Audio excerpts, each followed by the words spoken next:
এক ছাগলের হ্যাচকা টানে একে একে ধাক্কা খাচ্ছেন কতজন?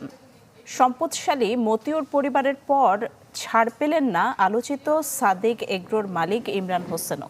রাজধানীর মোহাম্মদপুরের নদী দখল করে খামার গড়ে তোলার অভিযোগে অভিযান চালিয়েছে ঢাকা উত্তর সিটি কর্পোরেশন। তবে আগেই জিনিসপত্র নিয়ে সটকে পড়েন খামারের বড় কর্তারা।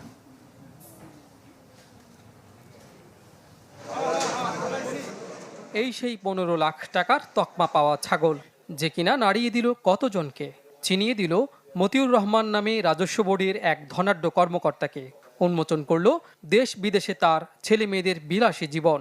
সেই ধাক্কায় এবার তল্পিতল্পা গোটানোর জোগাড় ছাগল মালিক ইমরান হোসেনও, যিনি কিনা গবাদি পশু ব্যবসায় মাফিয়া হিসেবে পরিচিত।